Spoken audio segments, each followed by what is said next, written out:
Bonjour docteur. Bonjour Eva. Vous allez bien ce matin? Oui, très bien, merci. Ok, on est avec vous comme tout... Oui, super bien, merci. Comme tous les mercredis pour notre thématique famille, on plante le décor, on se retrouve tout de suite après. Les beaux-parents peuvent être l'homme ou la femme avec ou sans enfant, mais aussi les parents, le père ou la mère de l'homme et la femme dans un couple. Dans notre cas, nous évoquerons les beaux-parents du couple. Quel est le rôle que ceux-ci jouent dans la famille? C'est un rôle de stabilisation du couple de leurs enfants. Quand on est en couple, la vie n'est pas toujours rose. Donc les beaux-parents doivent aider le couple de leurs enfants à aller de l'avant, puisque eux qui ont déjà vécu la vie de couple, ils doivent donc servir leur exemple personnelle pour amener leurs beaux enfants à aller de l'avant dans leur vie de couple. Les beaux-parents ont pour rôle de continuer un peu l'éducation de leurs enfants. Quelles sont les difficultés que les beaux-parents peuvent créer dans un couple? C'est beaucoup plus récurrent. Chez les femmes, la belle-mère généralement a tendance à mettre à l'épreuve sa belle-fille.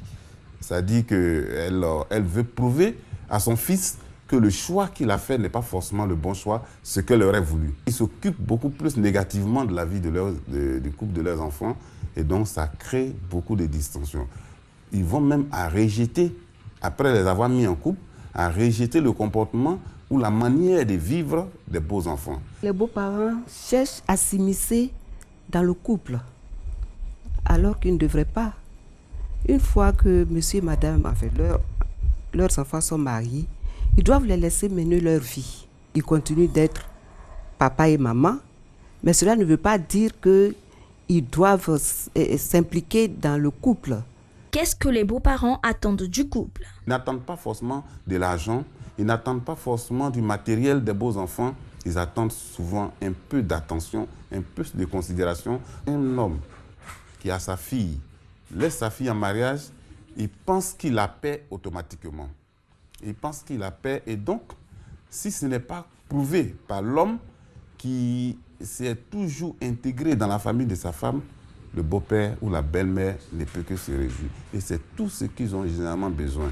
Bon, en tant que belle-mère, ce que j'attends de mon gendre, d'abord de ce que j'attends de mon gendre, c'est qu'il me considère comme sa mère. Mais si c'était mon fils qui était marié à une jeune fille, bon, je prendrais la jeune fille comme ma fille aussi. Qu'elle me prenne pour sa mère aussi. Parce qu'elle ne me prenne pas pour son égal, il y a ça aussi.